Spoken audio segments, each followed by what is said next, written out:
pero antes de ello llevamos más o menos 2 años de negociaciones clandestinas. ¿Qué balance tenemos en esta negociación? Y de paso le contesto a un senador, a un honorable senador, que al inicio de su intervención habló del buen balance que nos dejan estos 3 años y medio.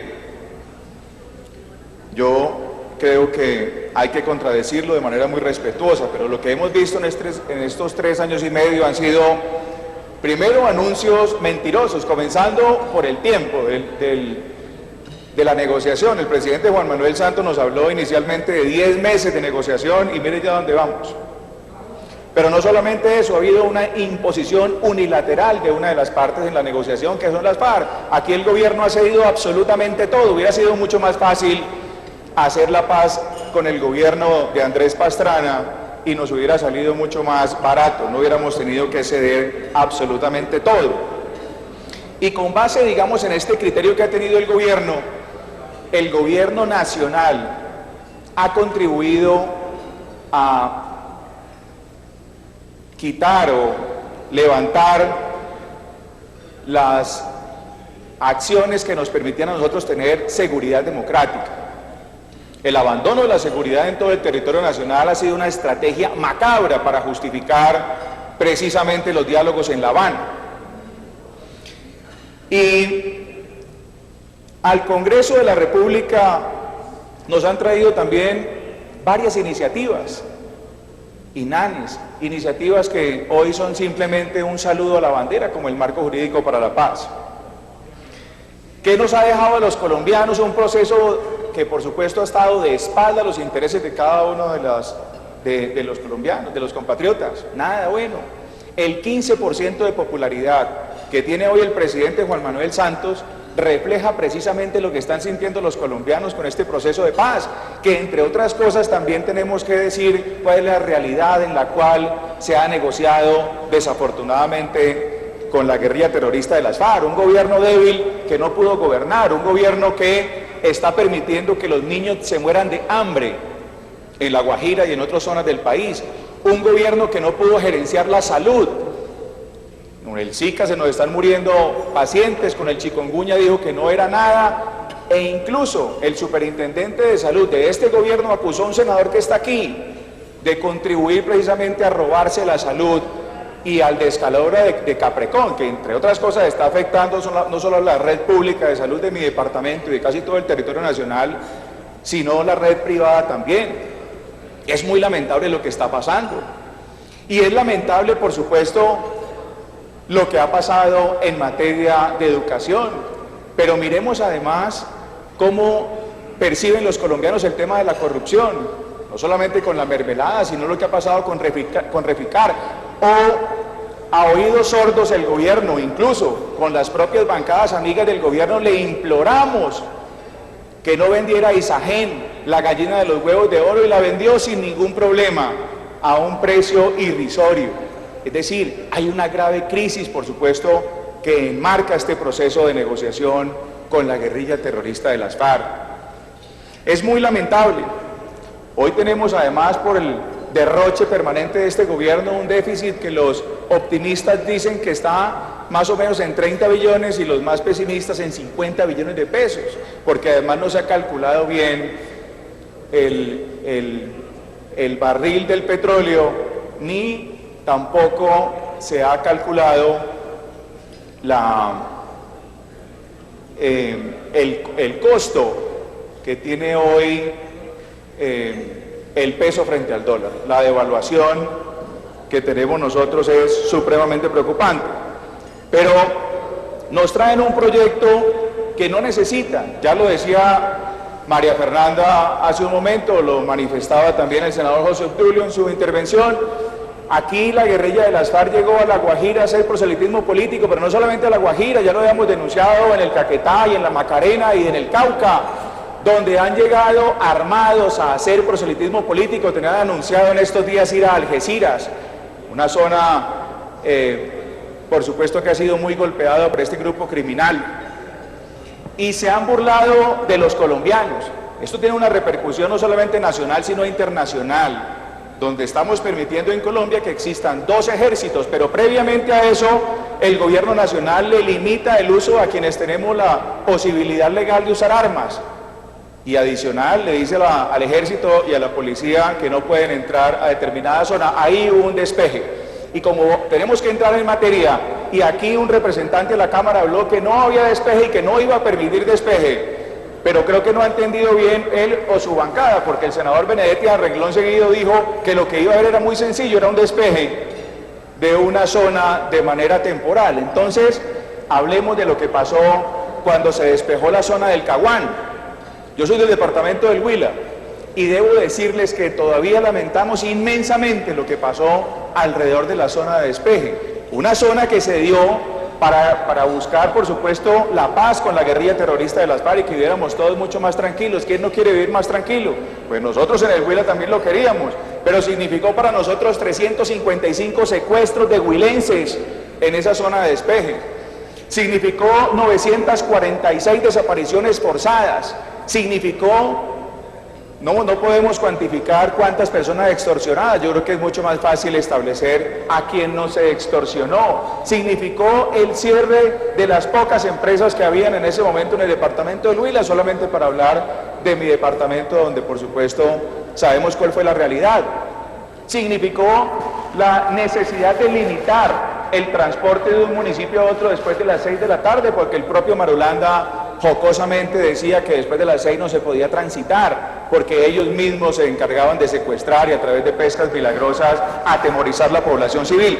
Entonces hemos decidido, por supuesto, de manera constructiva traer unas proposiciones, hacer el debate, no eludirlo y simplemente mantener una posición firme de crítica, sino por supuesto constructiva.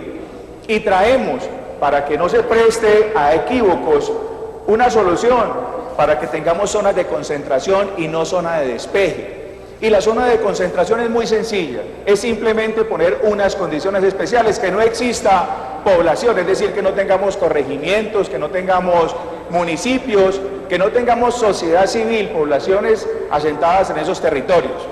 Segundo, que esos territorios no sean utilizados de manera estratégica en actividades ilegales que previamente son conocidos, que no sean corredores de narcotráfico, que no sean sitios donde se practica la minería ilegal, controlada especialmente por las FARC, el ELN y las BACRIM, que no sean sitios donde se practique el tráfico de combustibles, que no sean sitios donde se practique fácilmente su actividad ilegal del secuestro y la extorsión, que tampoco sean sitios que sean estratégicos para la vida económica del país y que no sean sitios en la frontera. Esos básicamente son unas características que nos permiten a nosotros tener claro qué puede ser una zona de despeje y qué puede ser una zona de concentración. Y adicionalmente, pues por supuesto, necesitamos limitar el número de zonas de concentración. No podemos permitir que sea cuantas zonas pretenda la guerrilla de las FARC, que han dicho previamente un número parecido a la cantidad de frentes que tienen. Sería ilógico y sería impensable que tuviéramos que ceder tanto. Podríamos pensar en máximo 5 zonas de concentración y que en ningún departamento pudiéramos o tuviéramos la necesidad de tener una adicional. Es decir, aquí hay unas condiciones mínimas para que se pueda establecer una diferencia entre zonas de concentración y zona de despeje. Si las condiciones las cumplen las FARC, tendremos una zona de concentración. Si no las cumplen, sería una zona de despeje ilegal y tendríamos la obligación, por supuesto, de determinarla. Esas eran las consideraciones que queríamos hacerles. Tenemos unas proposiciones que por supuesto estaremos aquí discutiendo a lo largo del debate y con todo respeto aspiro por supuesto apreciados senadores y representantes que nos permitan tener tranquilidad frente a este proceso de concentración donde se va a entregar o aspiramos a que se entreguen las armas y cese la criminalidad para que por fin los colombianos tengamos por supuesto algo de beneficio de esta negociación que no nos ha traído sino tragedia desafortunadamente. Mil gracias, presidente. Muy bien, honorable representante Álvaro Prada. Seguidamente interviene el honorable senador Alexander López, vocero del Polo Democrático en la Comisión Primera del Senado. Muchas gracias, señor presidente. Quiero plantear nuestra posición, que ya ha sido pues anunciada esta mañana y presentada por el honorable representante Germán Navas, a la modificación de la ley 418 en la búsqueda pues de alcanzar que el proceso de paz que se celebra en La Habana logre concretarse en términos pues de entender nosotros solucionar el conflicto y aspirar pues que esa historia de violencia y de guerra que ha vivido el país pueda superarse. O sea, el Polo Democrático insiste, y lo ha insistido y lo hemos dicho también en estas discusiones, que nosotros hemos estado prestos a una solución negociada al conflicto armado, no solamente en el gobierno del presidente Santos, sino también en el gobierno del expresidente Uribe lo planteamos, y la fundación del Polo tiene dentro de su responsabilidad, dentro de su diario, como nosotros lo hemos denominado, la solución negociada al conflicto armado que históricamente se ha ido en Colombia, y por ende le apostamos a la paz. Esta reforma o estas facultades que hoy se le pretenden entregar al presidente, en primer lugar nosotros hemos venido haciendo una observación. La primera es que estas son facultades expresas al presidente, como también a funcionarios del gobierno delegados por el presidente, para que desarrollen diálogos, negociaciones y firmen acuerdos. Es lo que establece el artículo primero de esta reforma o de la ley 418 como tal.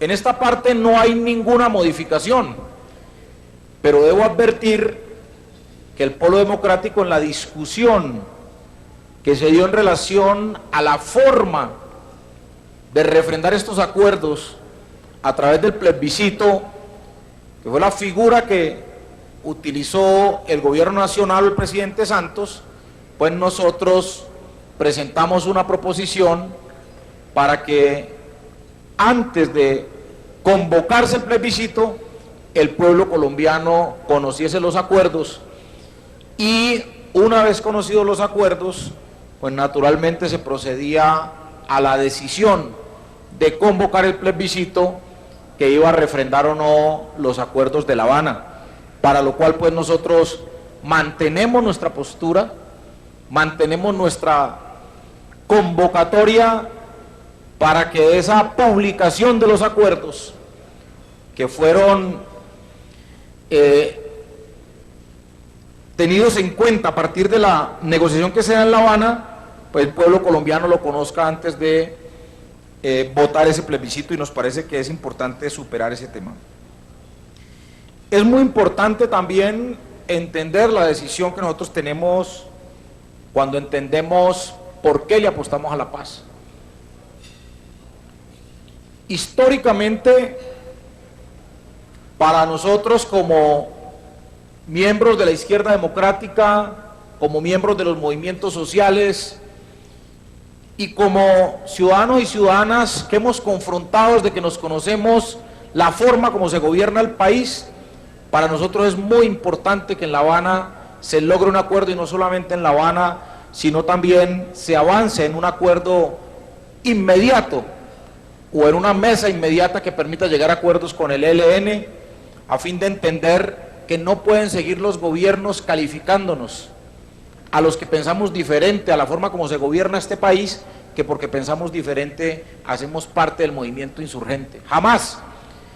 Personalmente, y muchos miembros de la izquierda, y muchos miembros de movimientos sociales, y muchos dirigentes sociales fueron asesinados por el solo hecho de defender derechos, por el solo hecho de defender libertades, y los asesinaron con el argumento de que estos, como eran rebeldes y protestaban y hacían marchas, hacían movilizaciones, organizaban huelgas, organizaban mítines, entonces hacían parte de las estructuras políticas de la guerrilla y por eso fueron asesinados más de 4.000 dirigentes sindicales y por eso fueron asesinados miles y miles de colombianos con el argumento de que hacían parte del movimiento insurgente en Colombia, cuando ha quedado absolutamente demostrado. En el caso mío, que tuve 2 procesos en la Corte Suprema de Justicia por farpolítica con testigos falsos comprados, se demostró plenamente que ni Alexander López, ni Wilson Borja, ni Germán Navas, ni muchos miembros que fuimos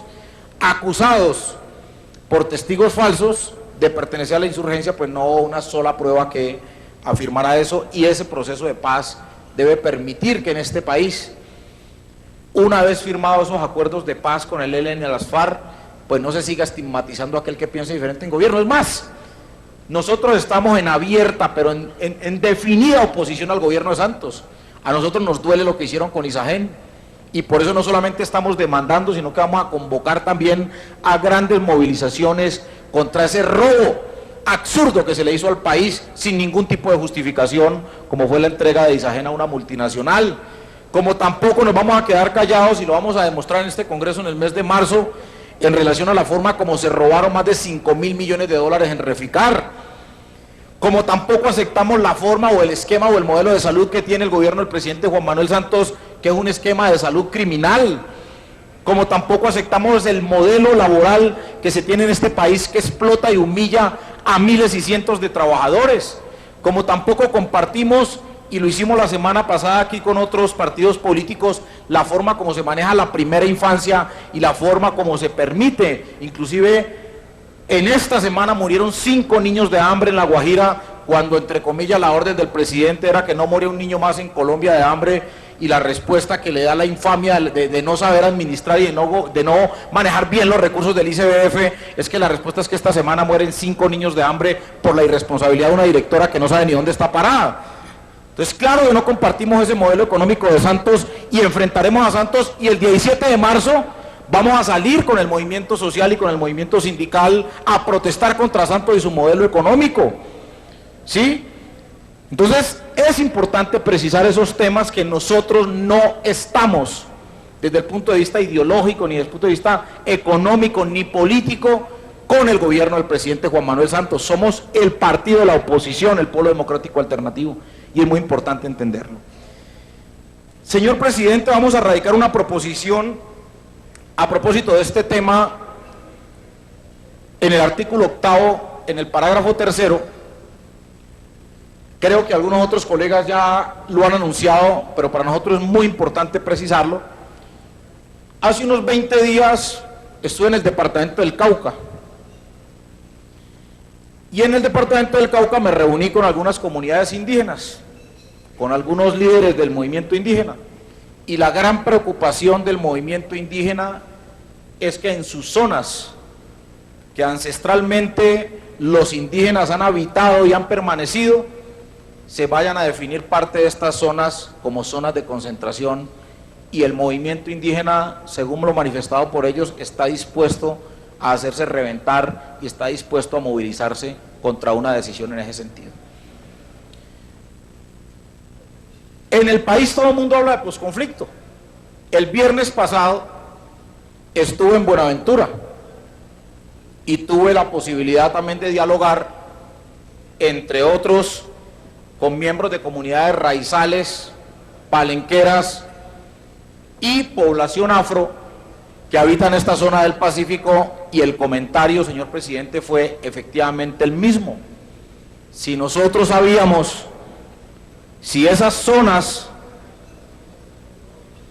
de concentración iban a pasar por los territorios de las comunidades afro. Y esa es una pregunta que se está haciendo no solamente las comunidades afroindígenas, sino también las comunidades campesinas. Y esa pregunta también se la están haciendo miles y cientos de desplazados que quedaron hoy en las grandes ciudades y que quieren, una vez se supere el conflicto, retornar a su territorio, pero no van a poder volver porque las zonas de concentración justamente podrían quedar ubicadas en los sitios donde ellos justamente fueron desplazados, y ese es un tema que en el marco de los acuerdos tiene que quedar absolutamente delimitado, señor presidente, y doctor Roosevelt, usted como coordinador ponente, tiene que quedar absolutamente definido que en las zonas donde están asentadas o donde tradicional e históricamente está la población afro, la población raizal, palenquera, las comunidades indígenas, las comunidades campesinas y las víctimas del conflicto no pueden estar en esas zonas porque esas zonas son de especial protección, así lo ha dicho la Corte Constitucional y así lo han dicho innumerables providencias que protegen la población en ese sentido. Entonces yo quisiera generarle esa proposición a efectos de lograr que, si bien es cierto el marco de esta reforma implica las zonas de concentración, pero las zonas de concentración no pueden estar por encima de los derechos colectivos y por los derechos autónomos de estas comunidades que históricamente no solamente han confrontado al Estado, sino que han confrontado a transnacionales, han confrontado paramilitares, han confrontado grupos al margen de la ley, han confrontado hasta la propia fuerza pública por la defensa de sus territorios. Entonces, señor presidente, yo quiero hacer esa observación, voy a radicar la proposición y voy a ser muy enfático en que ese tema de las comunidades, donde están las comunidades acentuadas, sea de especial protección y las zonas de concentración no vayan a invadir esos espacios y esos territorios donde están estas comunidades. Muchas gracias, señor presidente. Usted, senador Alexander López, tiene el uso de la palabra. El doctor Fernando de la Peña, representante a la Cámara y vocero de Opción Ciudadana en la Comisión Primera.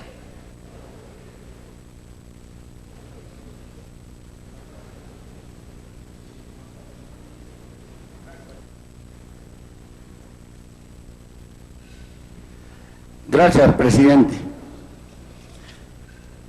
Para el Partido Acción Ciudadana, y tal como lo había